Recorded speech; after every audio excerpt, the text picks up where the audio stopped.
पहले बस हमको एक चीज ये बताओ कि नाविक में क्या चीज होती है, हमें ये बताओ। इतनी बात तो आप जानते हैं। नाविक की खोज कौन सी सन में की गई? 1911 में।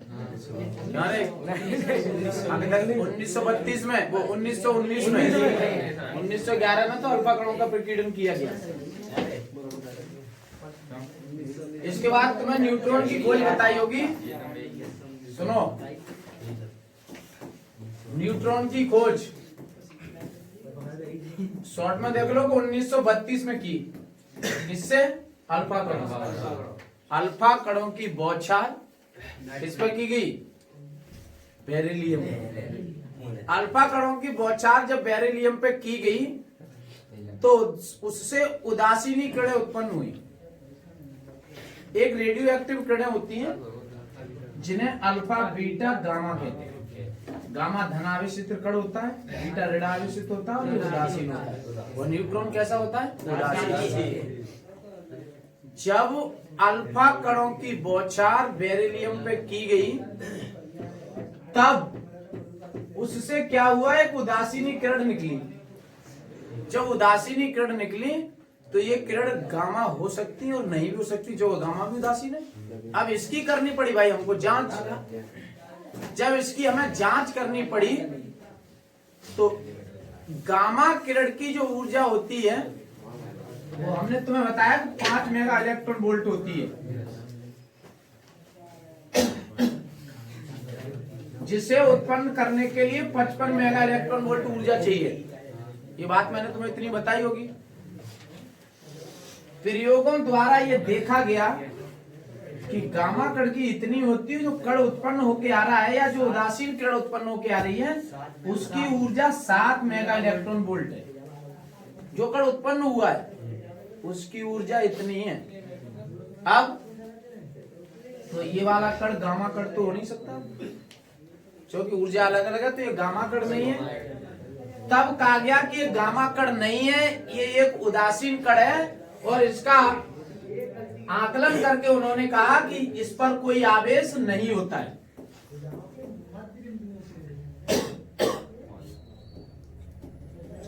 आवेश नहीं होता है जिसका द्रव्यमान प्रोटॉन के द्रव्यमान के बराबर होता है।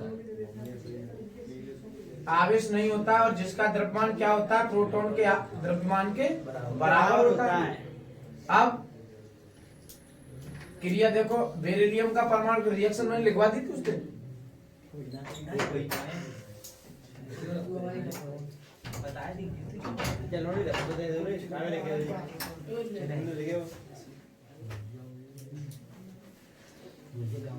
अल्फा कण को कहते हैं 2He4।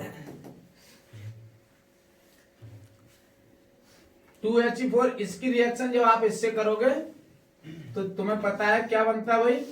कार्बन बन के तैयार होता है यहाँ 6C12 बताई होगी मैंने ये रिएक्शन उसमें। और 0N1 यही कहलाता है न्यूट्रॉन। ये कार्बन है, ये अल्फा कण है जिसे हीलियम नाभिक कहते हैं। और ये क्या भाई? बेरिलियम।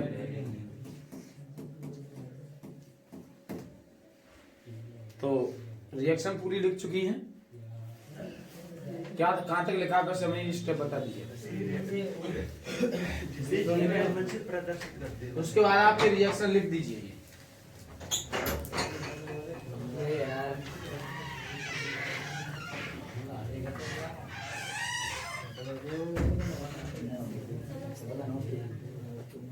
ये रिएक्शन नोट कर दो।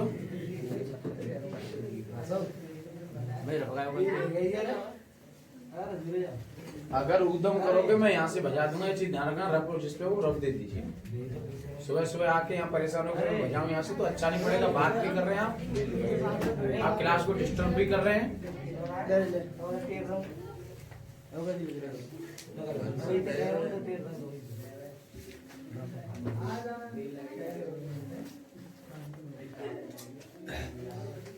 नोट हो गया? ये जी। अब अच्छा एक चीज अब देखो, ये 0N1 में जो चीज लिखी है ये क्या होता है भाई? परमाणु क्रमांक। ये क्या होता है? तो प्रोटॉन को किससे प्रदर्शित करते थे? 1s1 से। उसका परमाणु क्रमांक 1 होता है और परमाणु भार भी कितना होता है भाई? 1 होता है। लेकिन न्यूट्रॉन को करते हैं प्रदर्शित 0n1 से। न्यूट्रॉन को 0n1 से प्रदर्शित करते हैं। इसका परमाणु क्रमांक 0 होता है और परमाणु भार कितना होता है भाई इसका? 1। दूसरी बात सुनो, न्यूट्रॉन को भी मूल कण कहा गया है। न्यूट्रॉन को भी मूल कण कहा गया है, जो कहाँ स्थित होता है? नाभिक के अंदर। जो नाभिक के अंदर स्थित होता है। इसका आजकल जो हमें आ रहा है हमारी नजर में, ये हमको ये मिल रहा है न्यूट्रॉन, ये मिलता है नाभिकीय रिएक्टरों की क्रियाओं के द्वारा। जानते हो उस बात को? नाभिकीय रिएक्टरों की क्रियाओं के द्वारा न्यूट्रॉन मिलता है। और जब हम इसका उपयोग करते हैं, इसका हम उपयोग जब करते हैं नाभिकीय विखंडन और नाभिकीय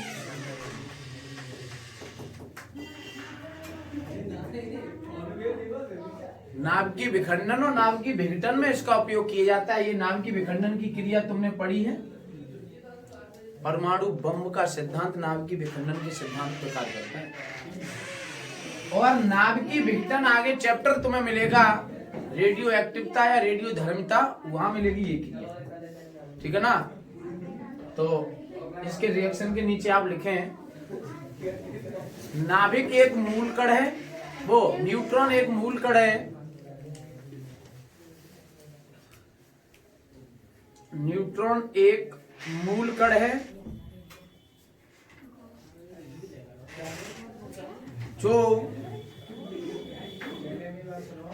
जो नाभिक में स्थित रहता है। जो नाभिक में स्थित रहता है, जो नाभिक में स्थित रहता है, जिसका परमाणु क्रमांक 0,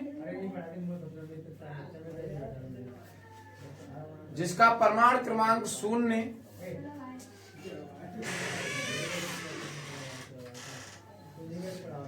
तथा परमाणु भार 1 होता है।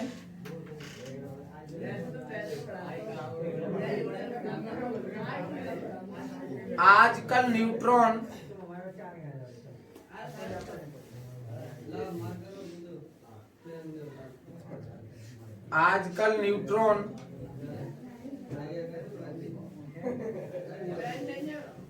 नाभिकीय रिएक्टर की क्रिया से प्राप्त होते हैं।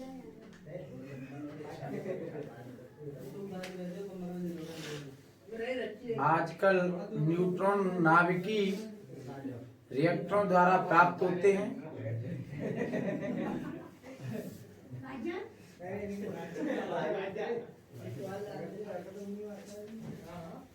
इनका उपयोग नाभिकीय विखंडन,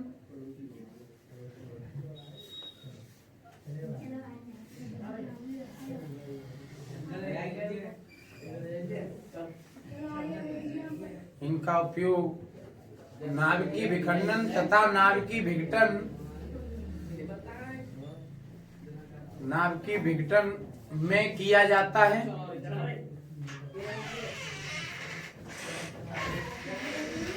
नाभिकीय विघटन में किया जाता है।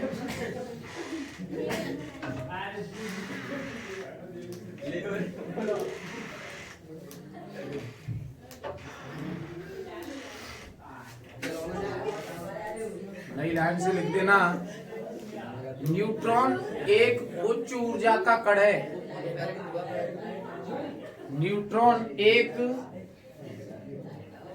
उच्च ऊर्जा का कण है।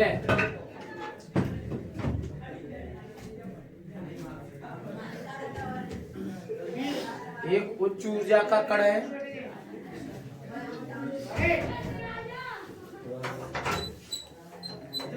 अगली हेडिंग डाल दीजिए आप, नोट पॉइंट।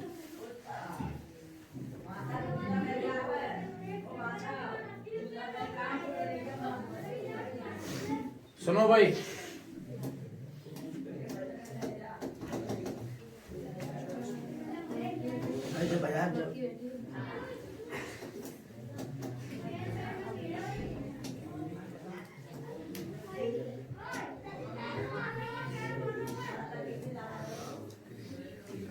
पहले हमको एक चीज बता, प्रोटॉन का द्रव्यमान कितना होता है भाई?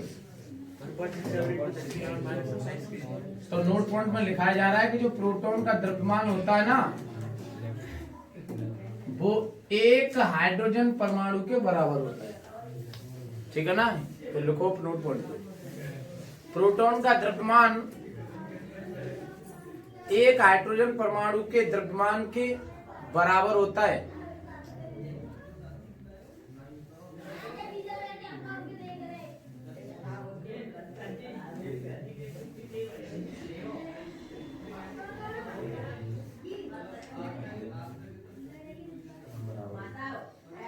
एक प्रोटॉन का द्रव्यमान एक हाइड्रोजन परमाणु के द्रव्यमान के बराबर होता है। अगली हेडिंग का नाम है तुम्हारा पॉजिट्रॉन।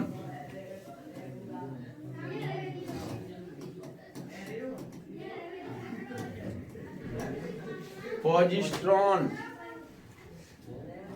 क्या होते हैं? पॉजिट्रॉन मैंने इतना तो तुम्हें बता दिया है कि इनकी खोज किसने की और कब की है। सन 1932 में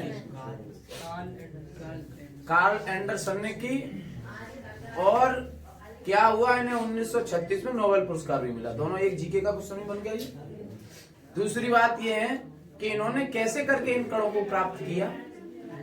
तो देखो, उन्होंने कहा 300 मेगा इलेक्ट्रॉन वोल्ट ऊर्जा का एक गामा फोटोन, 300 का, कांच की चादर पर उन्होंने गिराया। जब उन्होंने कांच की चादर पर गिराया तो उस कांच की छड़ के लंबवत नीचे की ओर एक धनावेशित कण प्राप्त हुआ। धनावेशित कण प्राप्त हुआ और ऊपर की ओर हमें इलेक्ट्रॉन प्राप्त हुआ। समझ में आ गई ना? यानी एक गाड़ी ऐसे करके गई, वो अचानक जाकर के वो दो रूपों में बट गई, फट गई बीच से।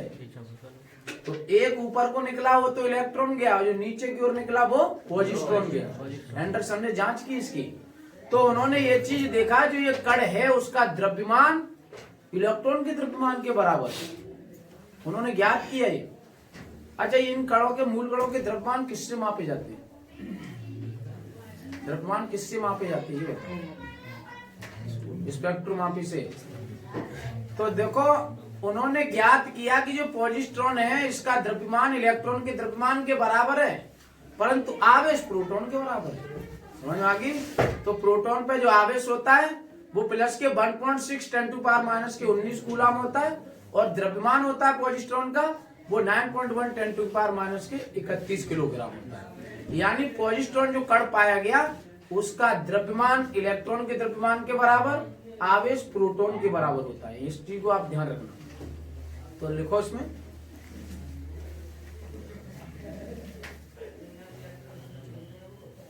300 मेगा इलेक्ट्रॉन वोल्ट ऊर्जा का गामा फोटोन, ऊर्जा का गामा फोटोन गामा फोटोन जब कांच की चादर पर,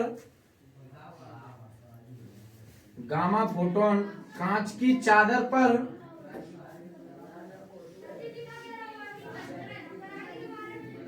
आपतित होता है,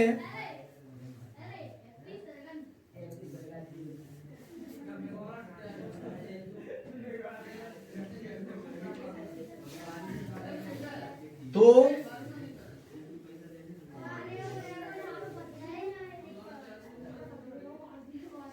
छड़ के लंबवत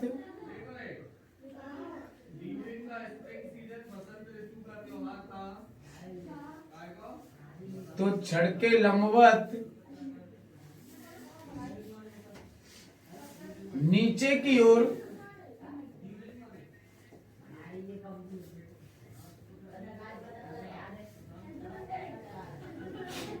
नीचे की ओर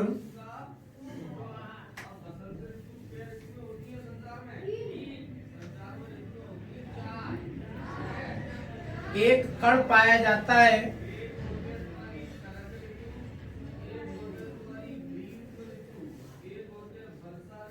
कण पाया जाता है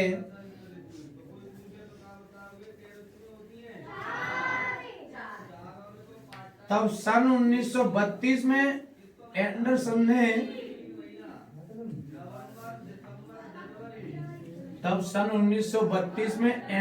ने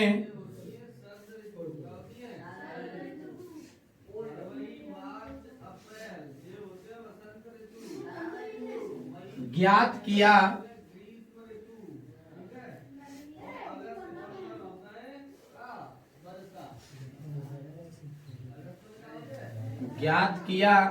कि ये कण धन आवेशित है।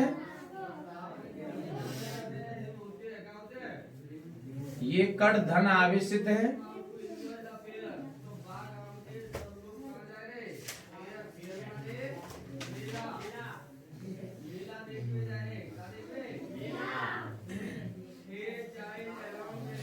ये कण धन आवेशित है जिसका द्रव्यमान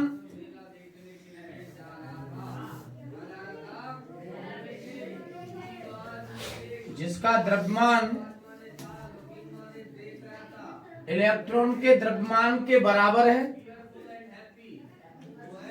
जिसका द्रव्यमान इलेक्ट्रॉन के द्रव्यमान के बराबर है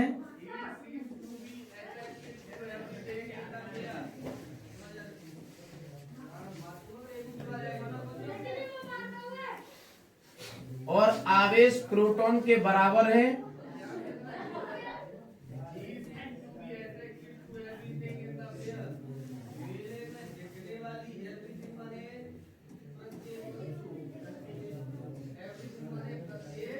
और आवेश इलेक्ट्रॉन के बराबर है आवेश प्रोटॉन के बराबर है तो उस कण का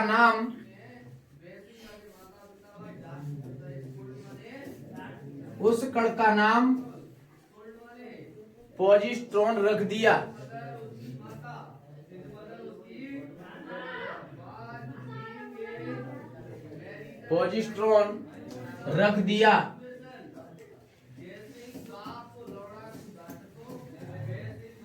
सुनो भाई, ये गामा फोटोन निकल रही है, आपते तो रही है, कांच की चादर है, ये समझ में आ रही बात।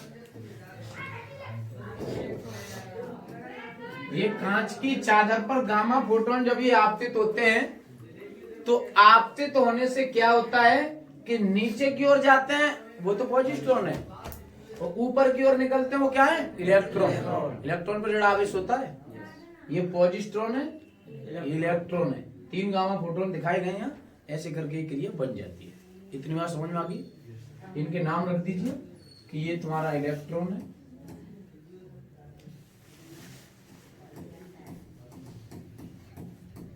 और ये तुम्हारा, ये भी इलेक्ट्रॉन है।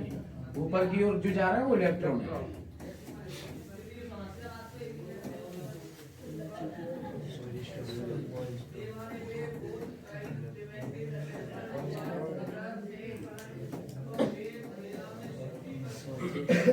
ये पॉजिट्रॉन है,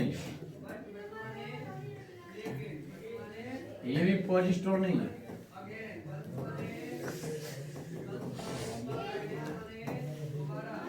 ये भी पॉजिट्रॉन नहीं है।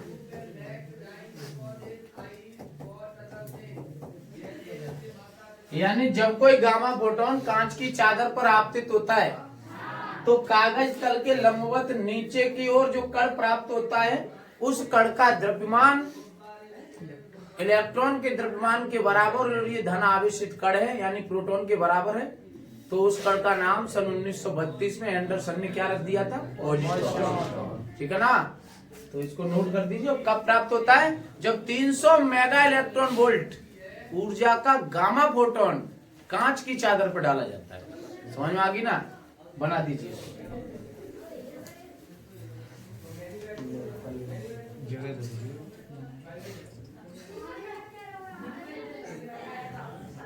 किताब खोल के देख लेना, अगर तुम्हारी किताब में ये हो तो। जय की बात कर रहा हूँ, जो सदैव एक्टिव रहती है।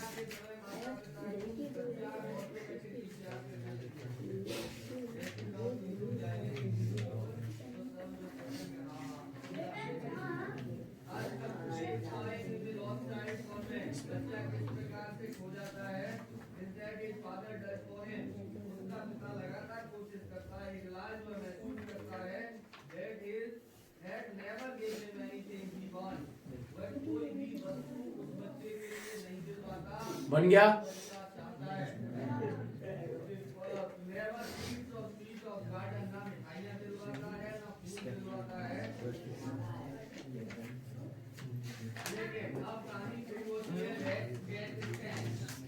हो गया भाई।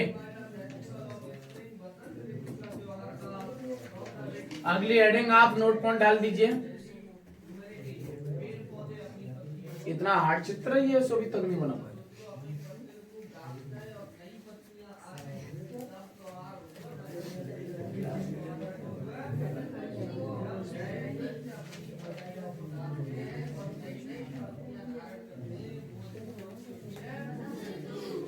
हाँ भाई, नोट पॉइंट इसमें क्या है कि जब किसी तत्व से पॉजिट्रॉन निकलता है, ध्यान रखना ये चीज, जब किसी तत्व से क्या निकलता है, पॉजिट्रॉन, तो वो कण न्यूट्रॉन के समान हो जाता है। ये बात ध्यान रखना है, तो लिखो नोट पॉइंट। जब किसी परमाणु से पॉजिट्रॉन निकलता है,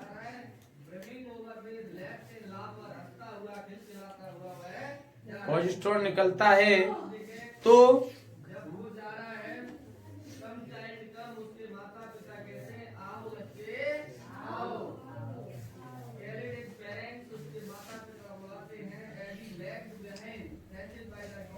तो वह न्यूट्रॉन के समान कार्य करता है।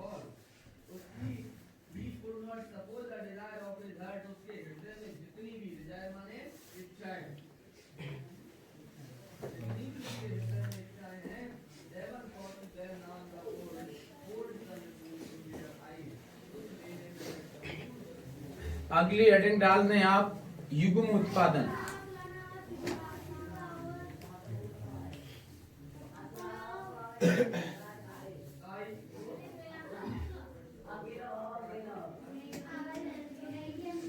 युग्म उत्पादन अगली हेडिंग का नाम है।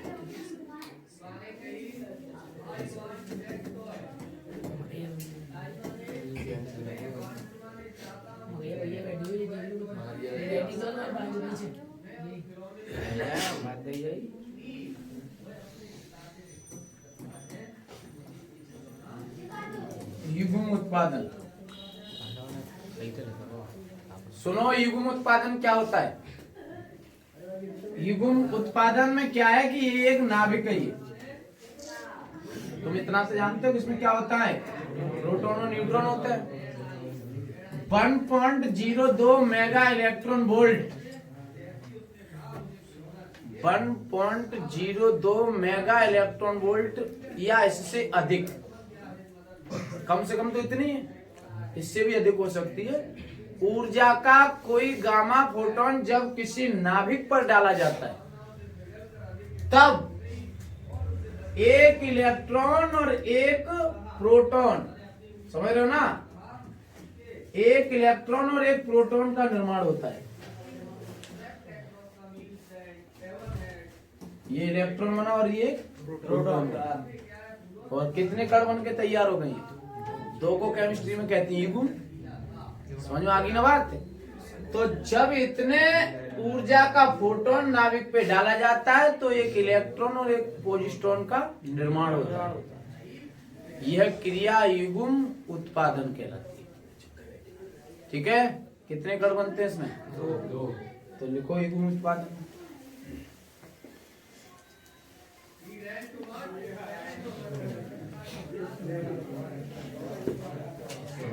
जब 1.02 मेगा इलेक्ट्रॉन वोल्ट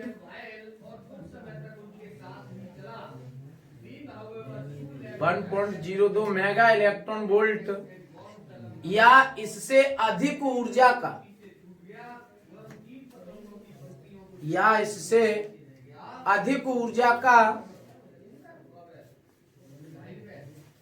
अधिक ऊर्जा का कोई गामा फोटोन किसी नाभिक पर डाला जाता है,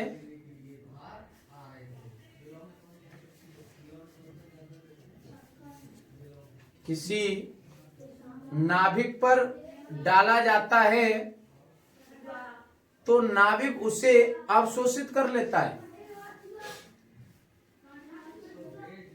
तो नाभिक उसे अवशोषित कर लेता है, जिससे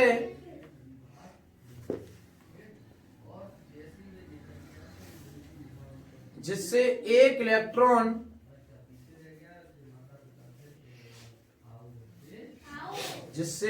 इलेक्ट्रॉन और एक पॉजिट्रॉन का निर्माण होता है। एक इलेक्ट्रॉन और एक पॉजिट्रॉन का निर्माण होता है।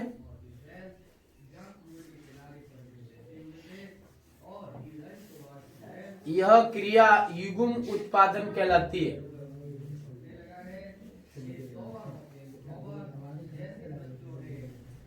यह क्रिया युग्म उत्पादन कहलाती है। इसे युगल उत्पादन भी कहते हैं। युगल।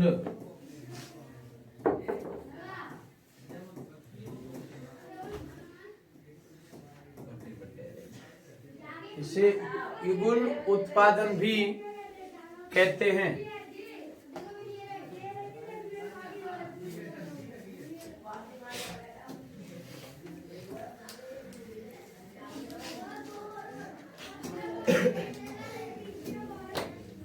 अगली हेडिंग का नाम है भाई युग्म विनाश।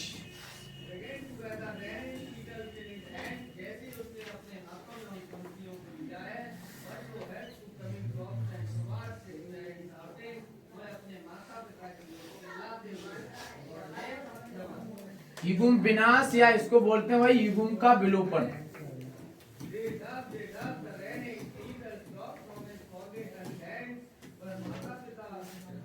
युग्म विनाश या युग्म का विलोपन।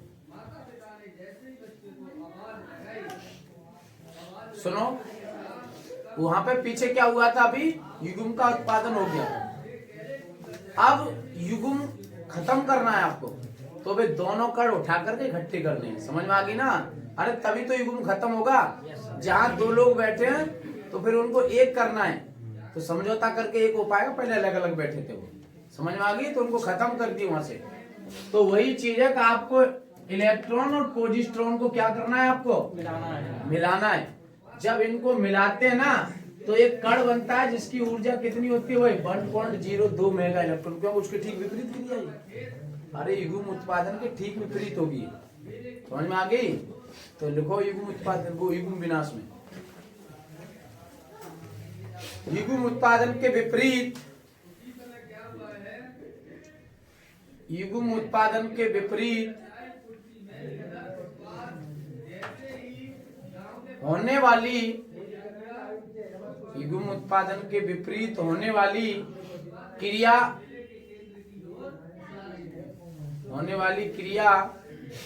युग्म विनाश कहलाती है।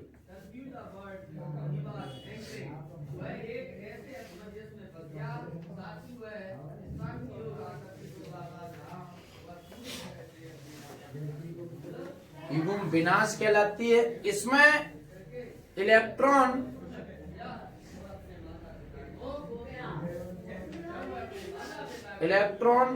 पॉजिट्रॉन के समीप जाकर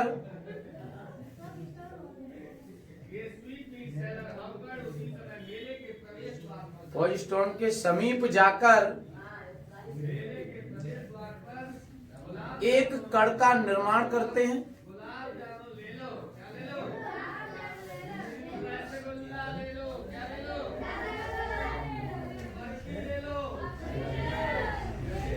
एक कण के समीप, वो पॉजिट्रॉन के समीप जाते हैं, जिससे एक कण का निर्माण करते हैं, जिसे पॉजिस्ट्रेनियम कहते हैं। जिसे पॉजिस्ट्रेनियम कहते हैं।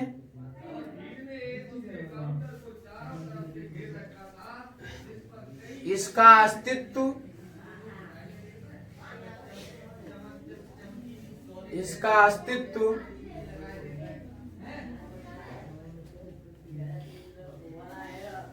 कुछ अल्प समय का ही होता है,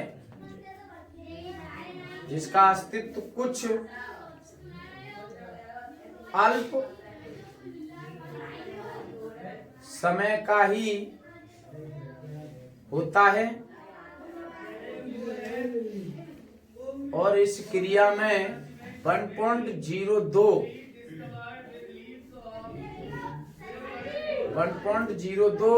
मेगा इलेक्ट्रॉन वोल्ट ऊर्जा प्राप्त होती है।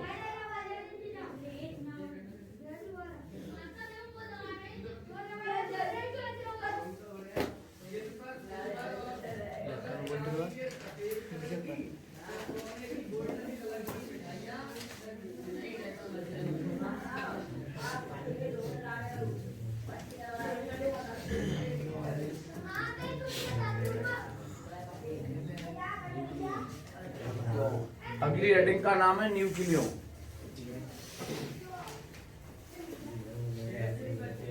न्यूक्लियन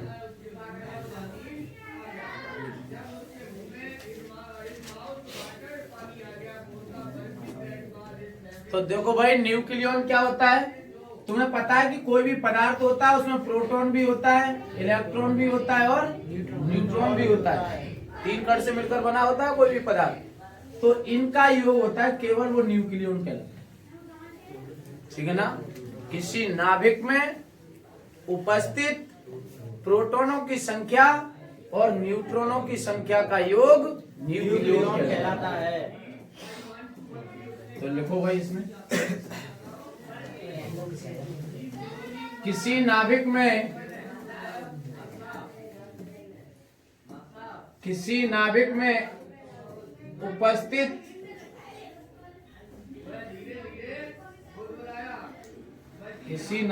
उपस्थित प्रोटॉन तथा न्यूट्रॉनों की संख्या का योग प्रोटॉन तथा न्यूट्रॉनों की संख्या का योग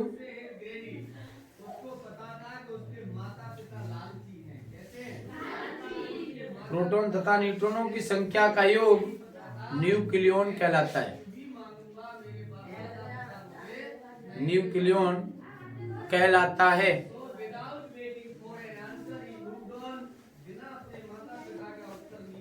अगली हेडिंग का नाम है भाई समस्थानिक।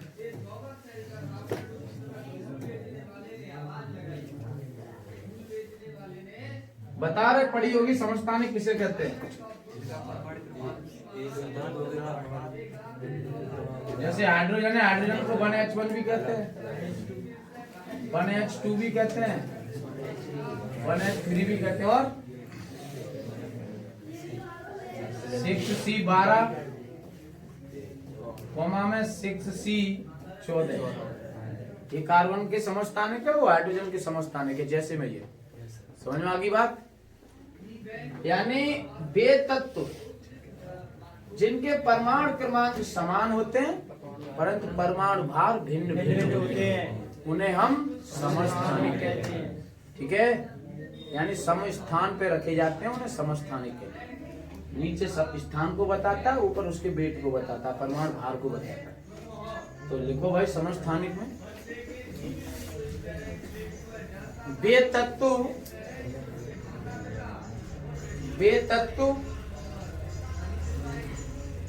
जिनके परमाणु क्रमांक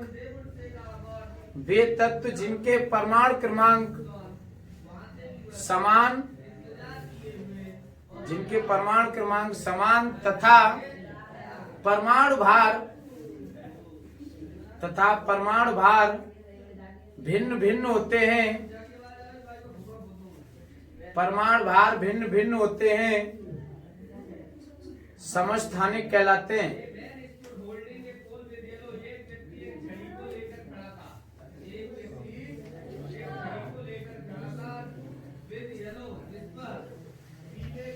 समस्थानिक कहलाते हैं। जैसे में लिख दीजिए,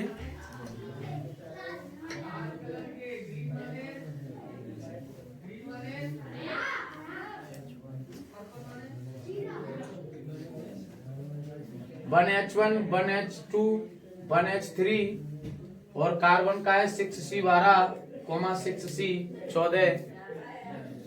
ये समस्थानिक है।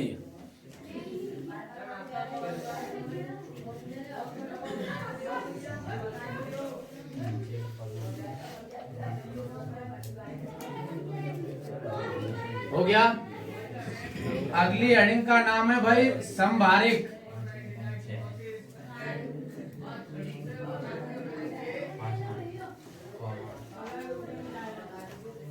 संभारिक का मतलब जिनका परमाणु भार समान होता है, परमाणु क्रमांक भिन्न भिन्न होता है, उसे क्या कहते हैं? संभारिक कहते हैं। तो लिखो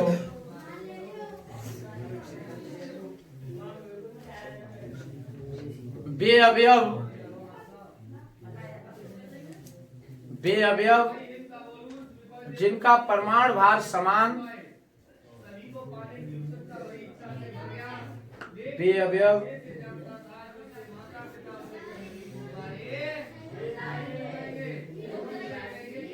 जिनका परमाणु भार समान तथा परमाणु क्रमांक भिन्न भिन्न होता है।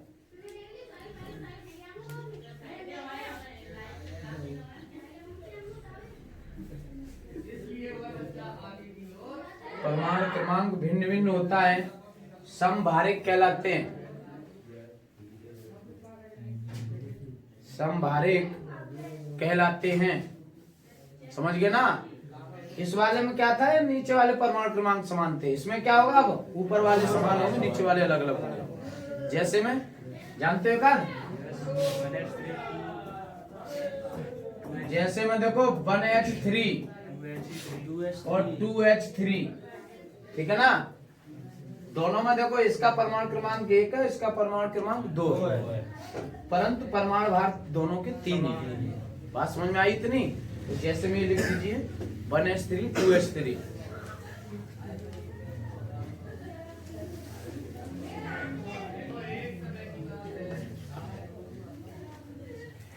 हो गया।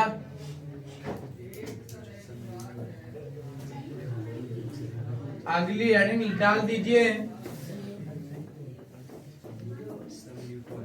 समप्रोटोनिक। पढ़े होंगे तो तुमने ज्यादातर ये दो ही पढ़े हैं। ये समझ में आ रही है ना? ये दो तुमने ज्यादातर पढ़े हैं। ये समस्थानिक पढ़ा होगा और संभारिक। लेकिन अब जो अब में आ रहा है ना, ज्यादा आएंगे। अभी तो ये शुरुआती हुई है, 5 हेडिंग बनेगी ऐसी। बेअवयव जिनमें परमाणु क्रमांक समान होता है, परमाणु भार भिन्न भिन्न होता है, समस्थानिक कहलाते हैं। और बेतत्व जिनमें परमाणु भार समान होता है परंतु परमाणु क्रमांक भिन्न भिन्न होता है, समभारिक कहलाते हैं। बात समझ में आई इतनी?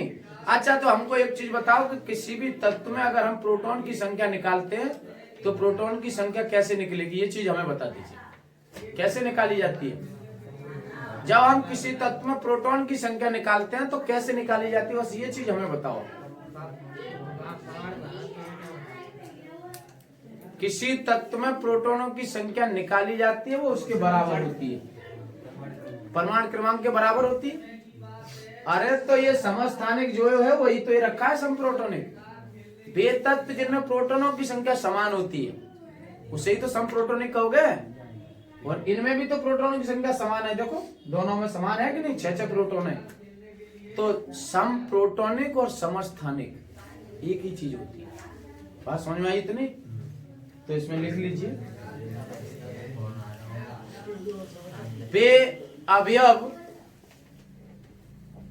बेअवयव जिनमें प्रोटोनों की संख्या समान होती है,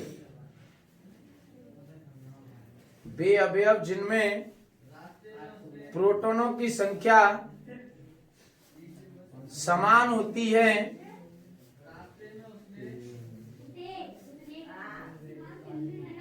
समप्रोटोनिक कहलाते हैं।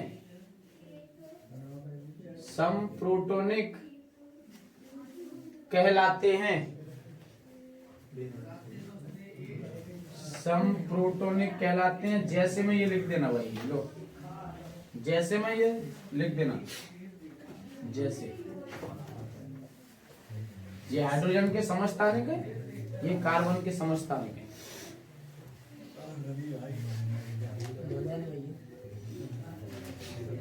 One H1 one H2 one H3 और 6C12 6C14।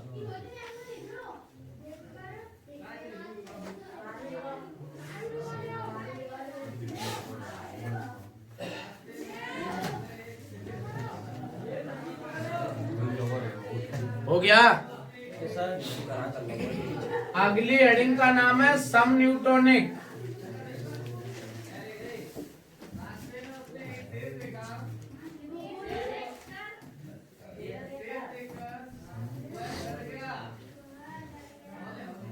सम न्यूटोनिक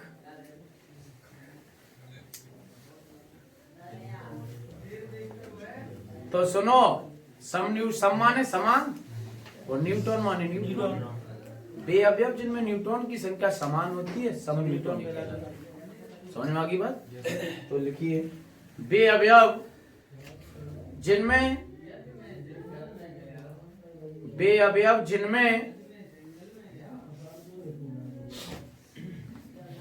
न्यूट्रॉनों की संख्या समान होती है, बे अवयव जिनमें न्यूट्रॉनों की संख्या समान होती है,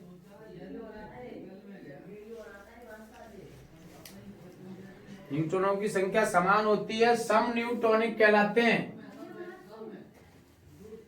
सम न्यूटोनिक कहलाते हैं।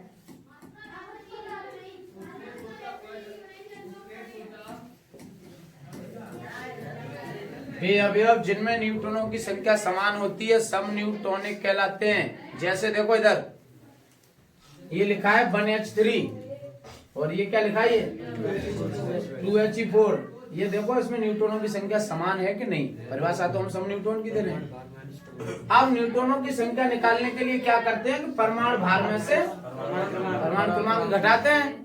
तो यहाँ न्यूट्रॉन की संख्या निकालोगे,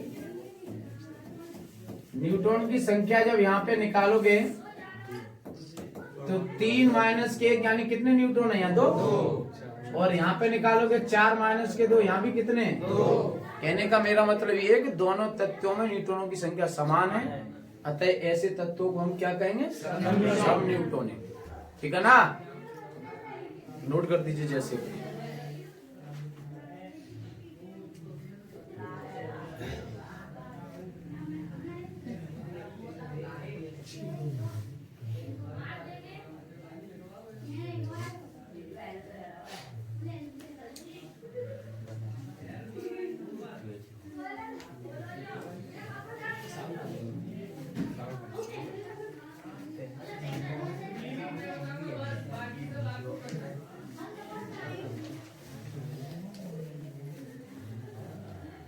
हो गया।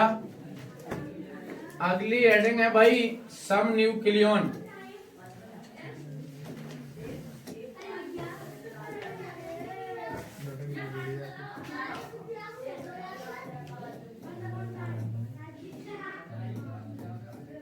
अच्छा, हमको एक चीज आप ये बताओ, मैंने अभी तुम्हें न्यूक्लियन बताया कि न्यूक्लियन क्या होता है?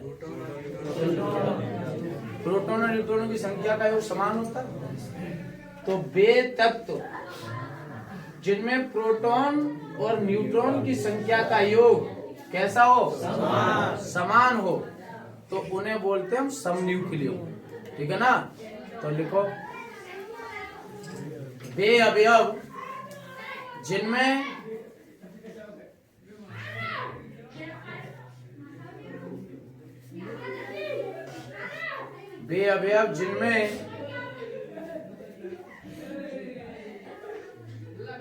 न्यूक्लियन की संख्या समान होती है,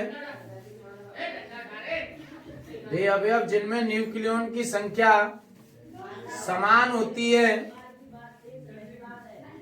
सम न्यूक्लियन कहलाते हैं। सम न्यूक्लियन कहलाते हैं।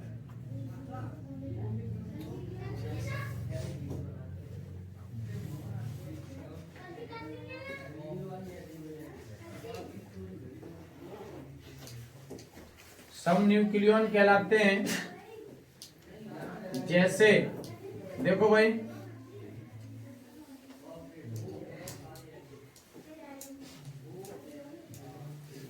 NH3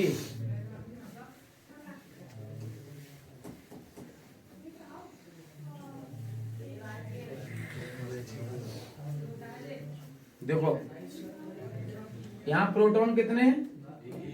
एक। न्यूट्रॉन कितने हैं यहाँ? दो। न्यूक्लियॉन निकालोगे, न्यूक्लियॉन कितने हो जाएंगे भाई? 3, क्योंकि दोनों को जोड़ दोगे। इधर आ जाओ, इस वाले में प्रोटॉन कितने हैं? 2। न्यूट्रॉन कितने हैं? 1। इनको जोड़ दो, कितना होगा ये? 3। यानी इसके न्यूक्लियॉन भी 3 है और इसमें न्यूक्लियॉन भी 3 है। समझ में आ गई बात? वे तत्व जिनमें प्रोटोन और न्यूट्रॉनों की संख्या का योग समान रहता है, जब योग को ही तो न्यूक्लियॉन कहते हैं, पर वैसे ऐसे करके भी बना सकते हो। वे अवयव या वे तत्व जिनमें प्रोटॉन और न्यूट्रॉन की संख्या का योग, क्या ये योग ही तो है, का योग समान रहता है, उसे हम सम न्यूक्लियॉन कहते हैं। जैसे में ये लिख दीजिए,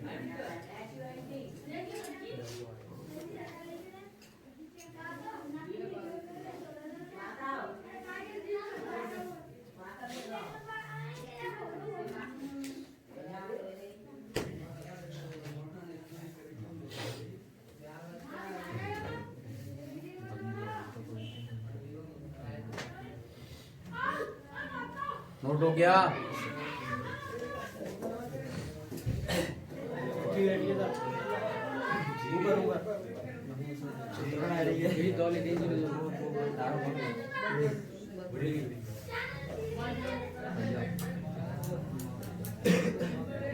अगली हेडिंग डालें भाई, नाभिकीय बल।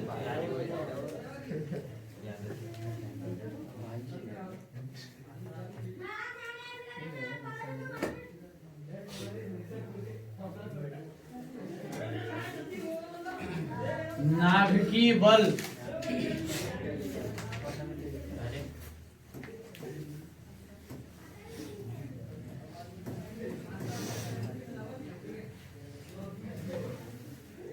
नाभिकीय बल, तो सुनो, नाभिकीय बल में क्या है कि नाभिक के अंदर 2 कण होते हैं जिसे हम प्रोटॉन और न्यूट्रॉन कहते हैं, तो उसका स्थायित्व बना रखने के लिए एक आकर्षण बल कार्य करता है, उस बल को ही हम नाभिकीय बल कहते हैं। समझ में आ गई बात? तो लिखो, नाभिक के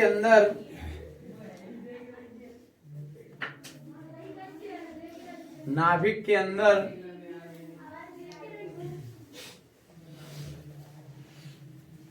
प्रोटॉन और न्यूट्रॉनों के बीच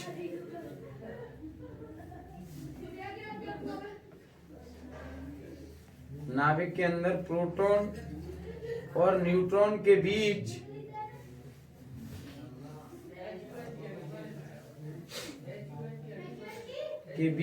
लगने वाले बल को नाभिकीय बल कहते हैं। नाभिकीय बल कहते हैं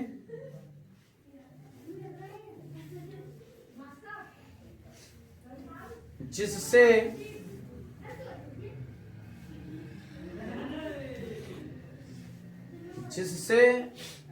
नाभिक का स्थायित्व बना रहता है।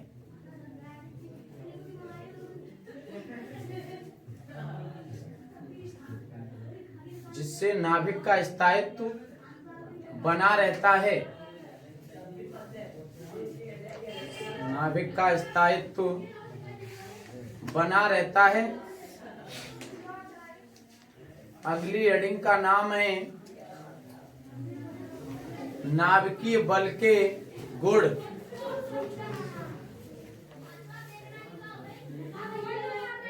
नाभिकीय बल के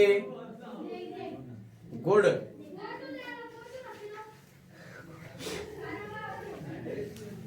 नाभिकीय बल के गुण, तो सुनो भाई, नाभिकीय बल के जो गुण होते हैं वो सुनिए। पहला गुण ये है कि ये गुरुत्वीय बल से भिन्न होता है, अर्थात गुरुत्वीय बल का ये 10 की पावर 36 गुना होता है, ठीक है ना। दूसरा गुण है कि ये विद्युत बल से भी भिन्न होता है, ये विद्युत बल से भी भिन्न होता है, यानी ये लगभग 1.28 गुना होता है विद्युत बल का, ठीक है ना। कौन? नाभिकीय बल, यानी इन विद्युत बल और गुरुत्वीय बल से अलग है। यह बल आवेश पर निर्भर नहीं करता, यह बल आवेश पर भी निर्भर नहीं करता है। समझ में आ गई? दूसरी बात, यह बल नाभिक के आकार पर निर्भर करता है, नाभिक के आकार पर निर्भर करता है, उसकी कितनी त्रिज्या है नाभिक की। समझ में आ गई ना? क्या पॉइंट हो गई? 1 2 3 4 5, ठीक है ना। तो पहला पॉइंट लिखिए,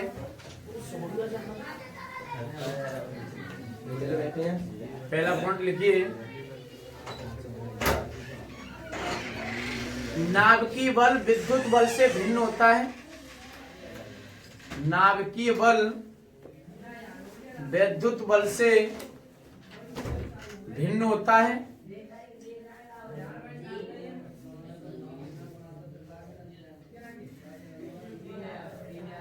अर्थात विद्युत बल का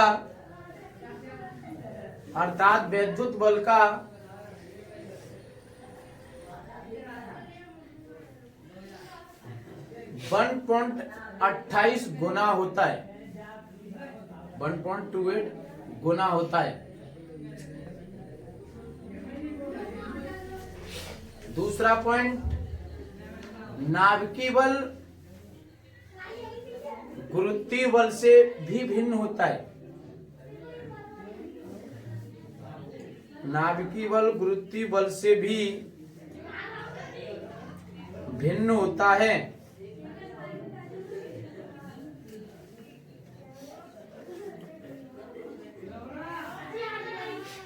अर्थात गुरुत्वीय बल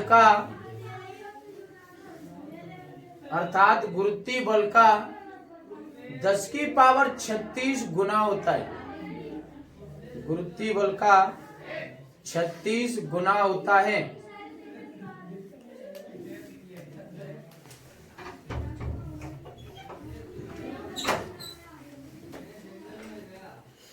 अगला पॉइंट, नाभिकीय बल प्रबल आकर्षण बल होता है, नाभिकीय बल प्रबल आकर्षण बल होता है,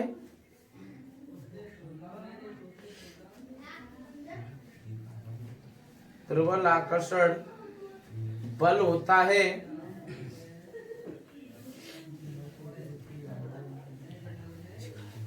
अगला पॉइंट,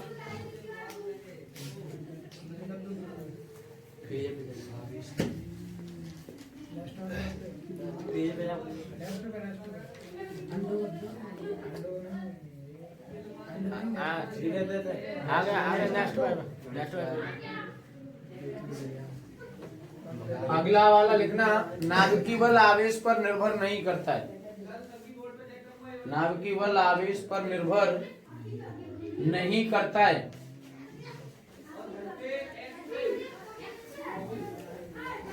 आवेश पर निर्भर नहीं करता है।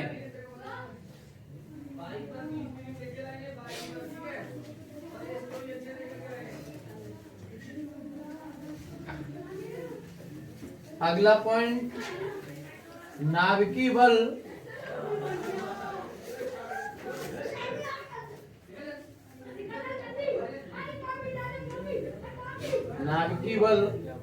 नाभिक के आकार पर निर्भर करता है, नाभिकीय बल नाभिक के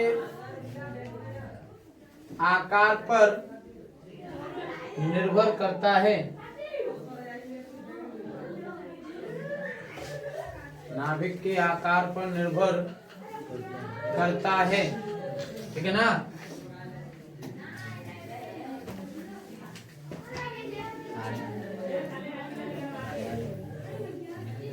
अगली हेडिंग भाई नोट पॉइंट डालो पहले तो।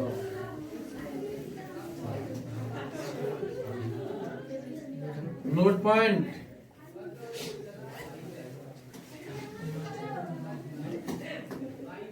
क्या ये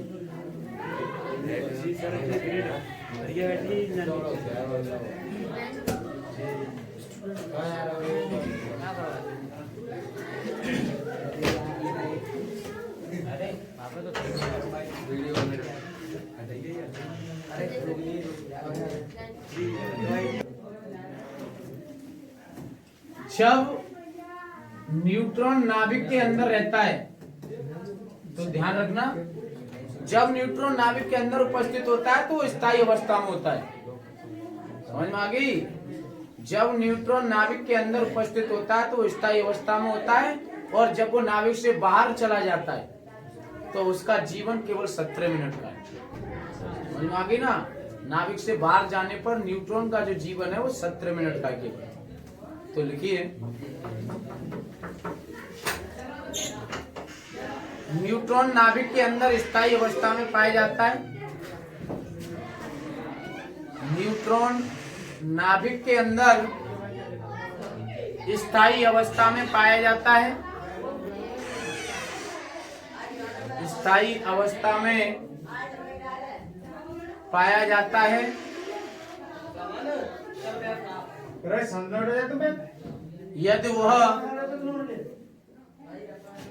यदि वह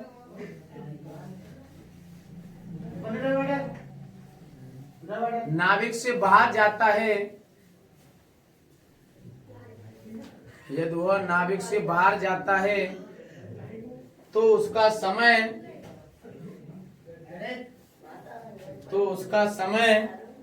17 मिनट का होता है। तो उसका समय 17 मिनट का होता है।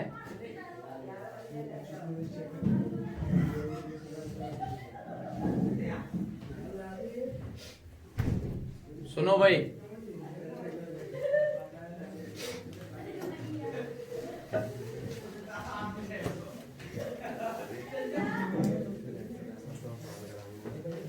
जैसे मैंने एक क्रिया और तुम्हें बताई थी, युग्म उत्पादन, इसमें कितनी ऊर्जा दी जाती है?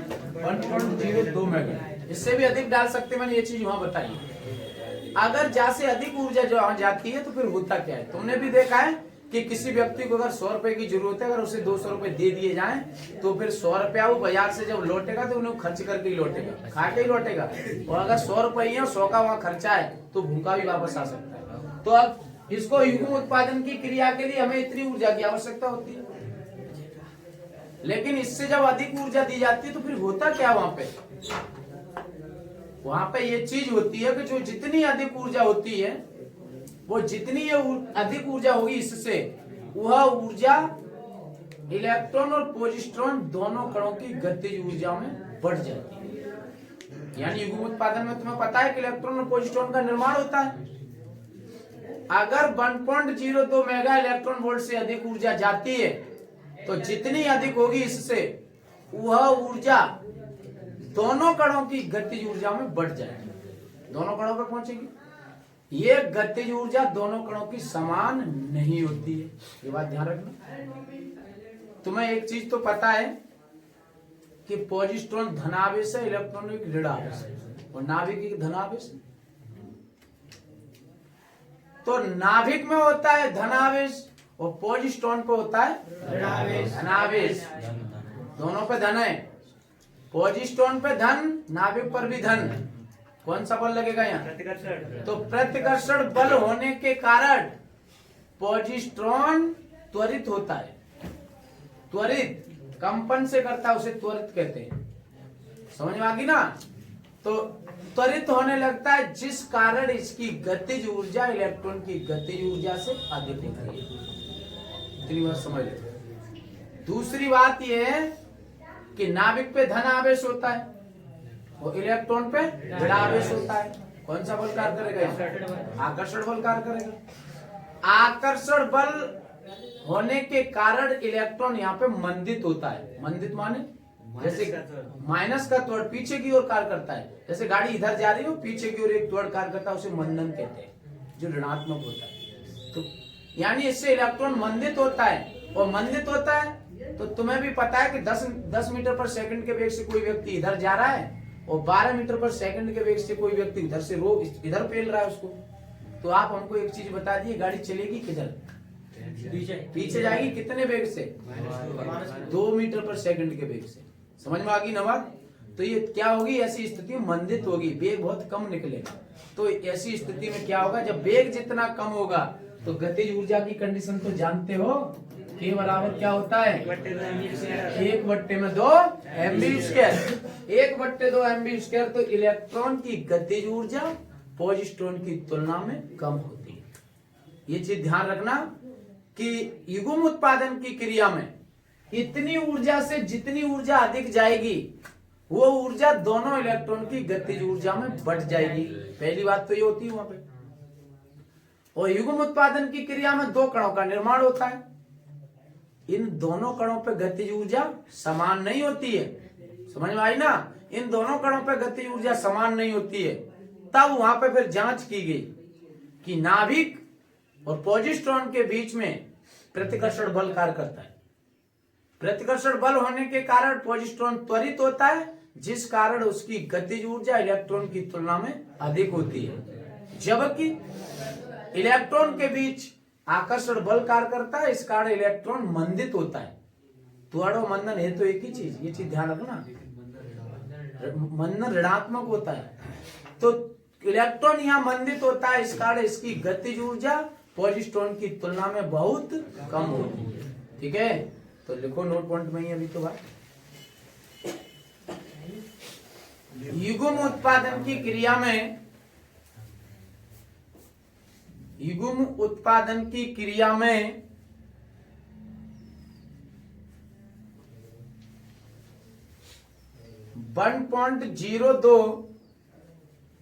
1.02 मेगा इलेक्ट्रॉन वोल्ट का फोटोन, रुक जाओ, 1.02 मेगा इलेक्ट्रॉन वोल्ट से अधिक ऊर्जा का फोटोन आपतित होता है, से अधिक ऊर्जा का फोटोन आपतित होता है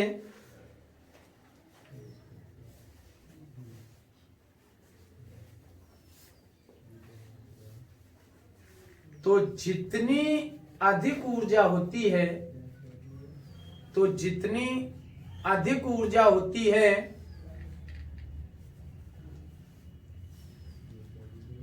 अधिक ऊर्जा होती है वह ऊर्जा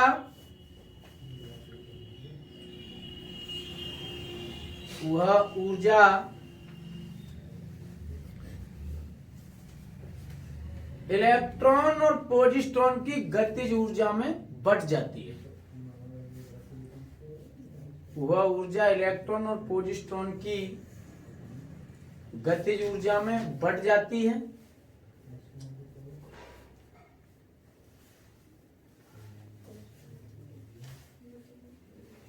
बढ़ जाती है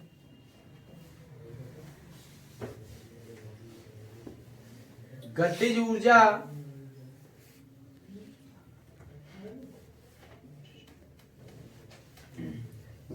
ऊर्जा दोनों कणों की समान नहीं होती है। गतिज ऊर्जा दोनों कणों की समान नहीं होती है।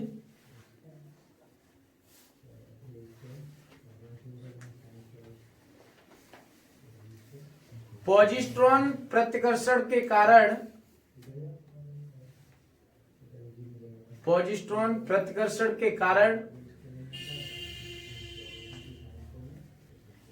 त्वरित होता है। पॉजिट्रॉन प्रतिकर्षण के कारण त्वरित होता है,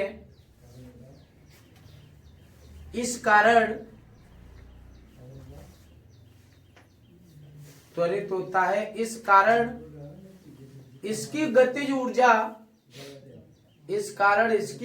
ऊर्जा इलेक्ट्रॉन की तुलना में अधिक होती है। इस कारण इसकी गतिज ऊर्जा इलेक्ट्रॉन की तुलना में अधिक होती है। इलेक्ट्रॉन की तुलना में अधिक होती है, जबकि इलेक्ट्रॉन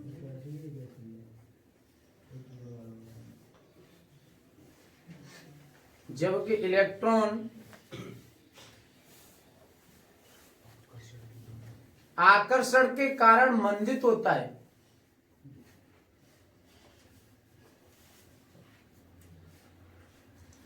जबकि इलेक्ट्रॉन आकर्षण के कारण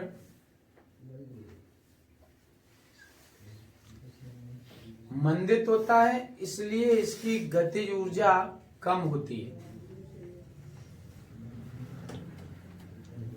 इसलिए इसकी गतिज ऊर्जा कम होती है।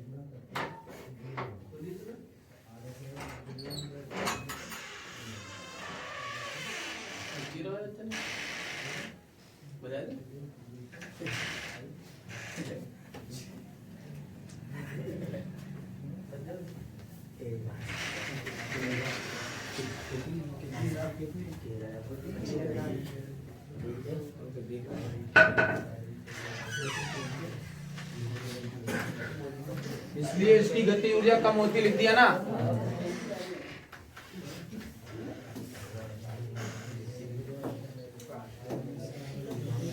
अगली हेडिंग का नाम है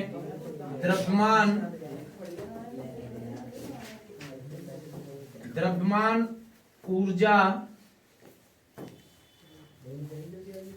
में संबंध।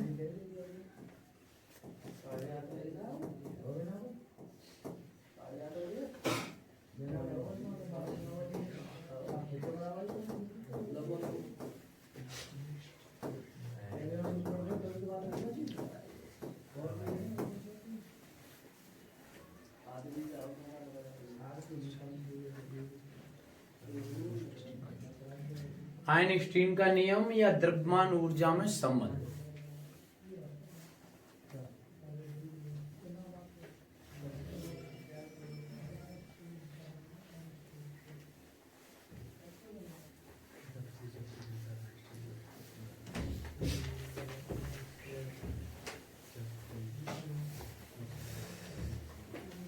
देखो भाई, जब आइंस्टीन का नियम ज्ञात नहीं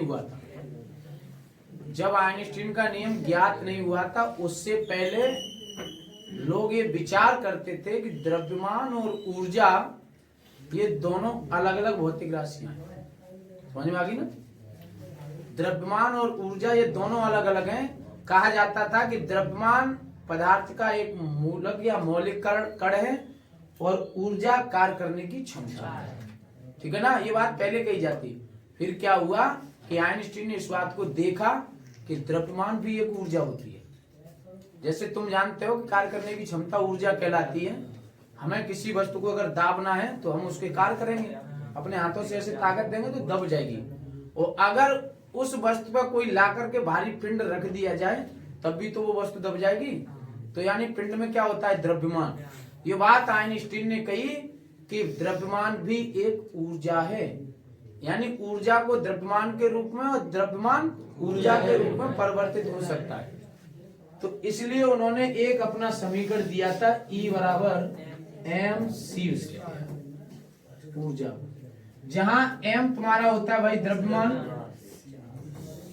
और c होती है प्रकाश की चाल, जिसका मान होता है 3 × 10⁸ मीटर प्रति सेकंड। जानते हो उस बात को? तो इससे पहले तुम्हें पता चल गया कि इस नियम से पहले हमें पता था कि द्रव्यमान अलग था और ऊर्जा अलग थी। ठीक है ना? ये दोनों भौतिक राशियां हैं, तुम भी जानते हो। इन्हें मूल राशियां कहा जाता है। द्रव्यमान मूल राशि, ऊर्जा व्युत्पन्न राशि है। वे भौतिक राशियां जानते हो जो स्वेच्छा से चुनी जाती हैं और मानक मान करके हम उनको कोई नाम दे देते हैं, तो ऐसी राशियां मूल राशि कहलाती है। पढ़ी होगी ये बात तो। मूल राशियों को प्रयुक्त करने के लिए जो मात्र प्रयोग में लाए जाते हैं उन्हें मूल मात्र कहते हैं। ऊर्जा क्या है? ऊर्जा तुम्हारी बनी है किससे? मूल राशियों से। जानते हो ऊर्जा बराबर क्या होता है? मान ले रहा हूं मैं स्थितिज ऊर्जा की बात कर रहा हूं, mgh। m क्या है तुम्हारा? ये द्रव्यमान, मूल राशि है। जिकाई है ऊंचाई या दूरी या लंबाई, ये भी मूल राशि है। जी क्या चीज है? ये गुरुत्वीय त्वरण, ये व्युत्पन्न राशि है। क्यों कि त्वरण बराबर होता है वेग बट्टे समय, वेग बराबर होता है विस्थापन बट्टे समय या दूरी बट्टे समय, यानी ये व्युत्पन्न राशि है। ये बना तो खैर मूल राशियों से ही, ठीक है ना। तो वे भौतिक राशियां जो मूल राशियों से इकट्ठा करने पर बनती हैं या उनकी सहायता से बनती हैं, उन्हें व्युत्पन्न राशियां कहते हैं। बात समझ में आ गई? बात जहां चल रही थी वहीं पे आ जाइए। तुम्हें पहले पता है आइंस्टीन के नियम से पहले तुम्हें ज्ञात था कि द्रव्यमान एक अलग था और ऊर्जा एक अलग। ऊर्जा कार्य करने की क्षमता को बताया जाता था और द्रव्यमान एक मौलिक कण माना जाता था, ठीक है ना। लेकिन ये बात तो आइंस्टीन ने आकर के कर दी है कि द्रव्यमान भी एक ऊर्जा का रूप है। तब उन्होंने अपना ऊर्जा संबंधित एक समीकरण दिया, E बराबर mc²। इसे आइंस्टीन का समीकरण कहते हैं। समझ में आ गई इतनी बात? तो लिखिए इसमें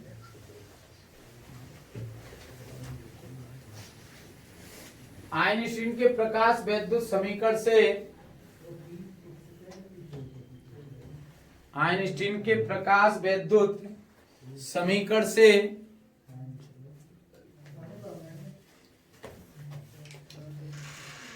आइंस्टीन के प्रकाश वैद्युत समीकरण से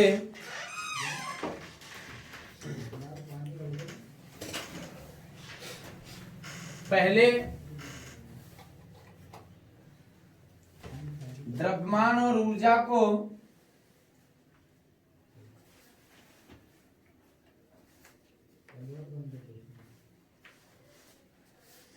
समीकरण से पहले द्रव्यमान और ऊर्जा को दो अलग अलग भौतिक राशियों के नाम से, दो अलग अलग भौतिक राशियों के नाम से जाना जाता था। अलग अलग भौतिक राशियों के नाम से जाना जाता था।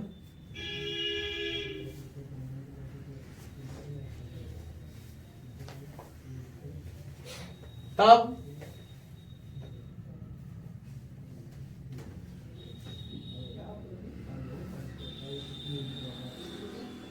द्रव्यमान पदार्थ का एक मौलिक कण है। द्रव्यमान पदार्थ का एक मौलिक कण है।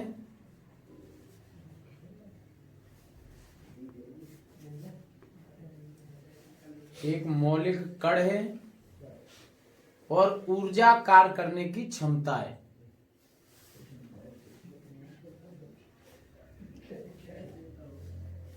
ऊर्जा कार्य करने की क्षमता है।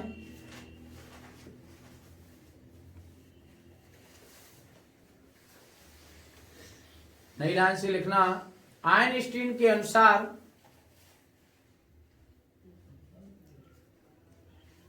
आइंस्टीन के अनुसार द्रव्यमान ऊर्जा में, आइंस्टीन के अनुसार द्रव्यमान ऊर्जा में तथा ऊर्जा द्रव्यमान के रूप में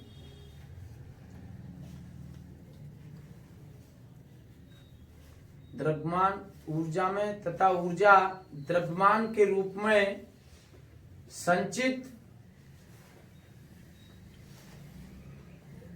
की जाती है।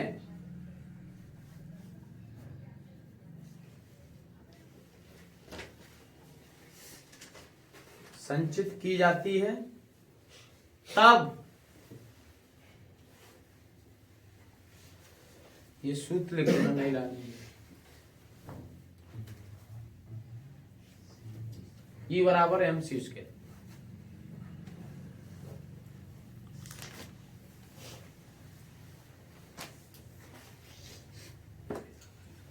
जहां m पदार्थ का द्रव्यमान और c प्रकाश की चाल है।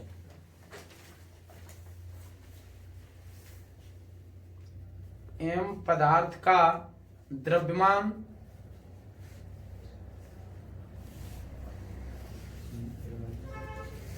तथा c प्रकाश की चाल है और यह संबंध द्रव्यमान ऊर्जा संबंध कहलाता है। चाल है और यह संबंध द्रव्यमान ऊर्जा संबंध कहलाता है और यह संबंध द्रव्यमान ऊर्जा संबंध कहलाता है।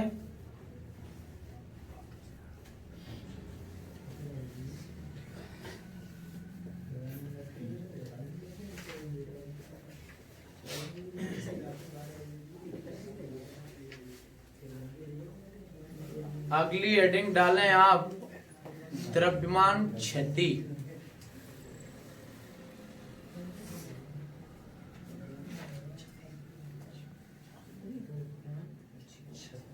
द्रव्यमान क्षति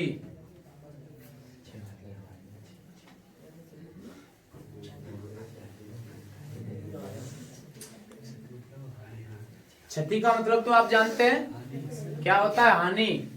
जैसे ये कोई नाभिक है, इसका वास्तविक द्रव्यमान मानते हो 4 किलोग्राम है नाभिक का। सुन लो पहले, नाभिक का द्रव्यमान 4 किलोग्राम है। दूसरी बात कि नाभिक तुम्हें पता है कि 2 कणों से मिलकर के बना होता है ये। फिर उनके अलग अलग द्रव्यमानों का योग करोगे। प्रोटॉन का द्रव्यमान अलग रख लेना है कि इसमें कितने प्रोटॉन है, न्यूट्रॉन का द्रव्यमान अलग रखना है और दोनों को जोड़ना है। तो ये कुछ ज्यादा आना है, इतने किलोग्राम। इस वाले द्रव्यमान में से फिर ये वाला द्रव्यमान क्या करना है, तुम्हें घटाना है। तो इसी को क्या बोलते हैं भाई, द्रव्यमान क्षति कहते हैं इसको, ठीक है ना। और द्रव्यमान क्षति को डेल्टा एम से प्रदर्शित करते हैं। हमने 3 चीज तुम्हें बताई होंगी, एक होता है डी, एक होता है डेल्टा और एक होता है ये डेल्टा। तीनों चीज कब कब बताई, बस एक चीज हमें बता दो। डी भी बताया कि किसी भौतिक राशि के सामने डी लगाते हैं, कभी कभी भौतिक राशि के सामने डेल्टा भी लगाते हैं और कभी कभी ये वाला भी डेल्टा लगा देते हैं। कब कब लगाते हैं, एक पढ़ रहे हैं आप जी। तब लगाया जाता है जब पदार्थ की अल्प मात्रा हो, सबसे कम। जब थोड़ी सी ज्यादा हो तो ये डेल्टा लगता है और जो और ज्यादा हो तो ये डेल्टा लगता है। तीनों मात्रा ये तब लगाई जाती है तो कम के लिए, सबसे कम के लिए डी, ठीक है ना। तो द्रव्यमान क्षति समझ में आ गई। नाभिक का वास्तविक द्रव्यमान और उसमें उपस्थित न्यूक्लियन के द्रव्यमान से कुछ कम होता है, ठीक है ना। जितना कम होता है उसी को हम द्रव्यमान क्षति कहते हैं। जैसे मैंने अभी यहाँ बताया 4.01 किलोग्राम न्यूक्लियन का द्रव्यमान आया है और ये नाभिक का द्रव्यमान है। इसमें से आप इसे घटाओगे ना तो 0.01 किलोग्राम आएगा, ये बढ़ती निकला यही द्रव्यमान क्षति कहलाएगी। तो द्रव्यमान क्षति में लिखिए, नाभिक का वास्तविक द्रव्यमान, नाभिक का वास्तविक द्रव्यमान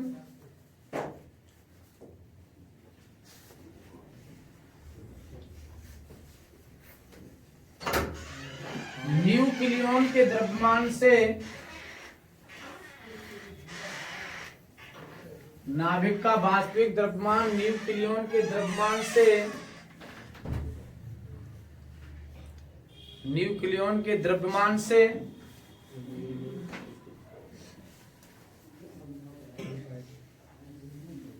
कुछ कम होता है।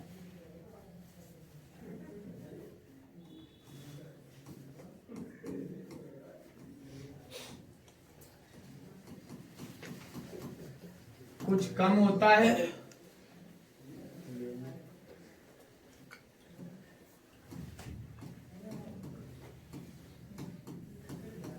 वह कम द्रव्यमान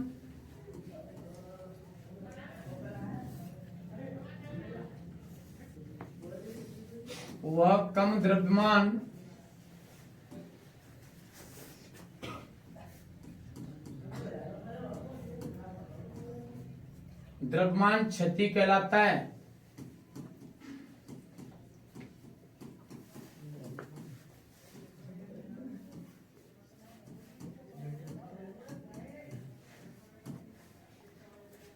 वह कम द्रव्यमान क्षति कहलाता है।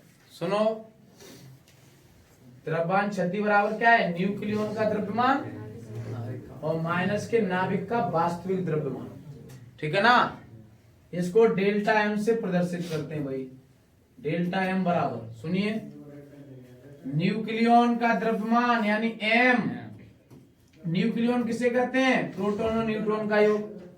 तो प्रोटॉन प्लस न्यूट्रॉनों का योग माइनस एम न्यूक्लियर का द्रव्यमान। ठीक है ना? ऐसे करके हमें प्राप्त होगी क्या? द्रव्यमान क्षति। लो भाई,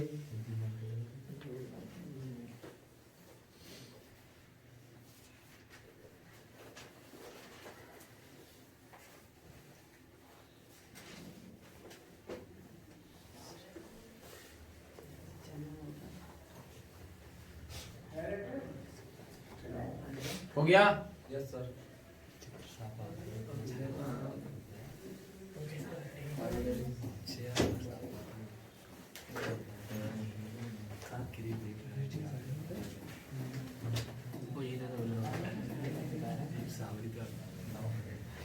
परमाणु द्रव्यमान मात्र, सूत्र लिख दिया ये। परमाणु द्रव्यमान मात्रक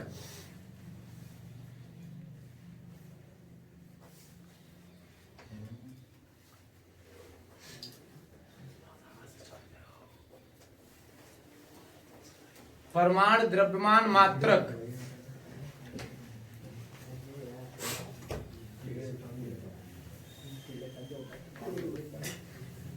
तो सुनो, परमाणु को क्या कहते हैं? एटॉमिक। द्रव्यमान को क्या कहते हैं? मास।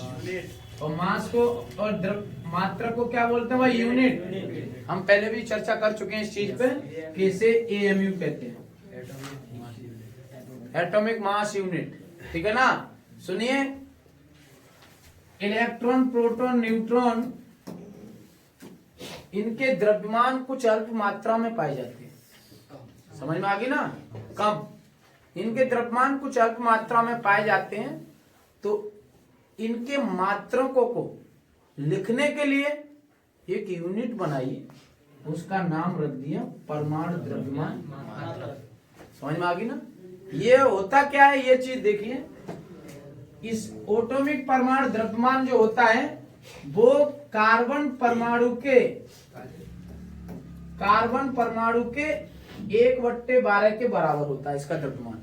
यानी कार्बन परमाणु के 12वें भाग के बराबर होता है। ठीक है ना? तो एक परमाणु द्रव्यमान का मान कार्बन के एक परमाणु के 12वें भाग के बराबर होता है। इसे क्या कहते हैं? एएमयू भी कहते हैं। और एक एएमयू को डाल्टन भी कहते हैं। समझ में आ गई ना? एक एएमयू को क्या कहते हैं? डाल्टन भी कहते हैं। तो लिखिए थोड़ा इसमें।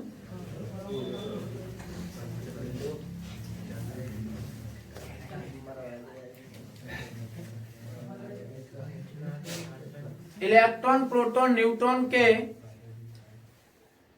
द्रव्यमान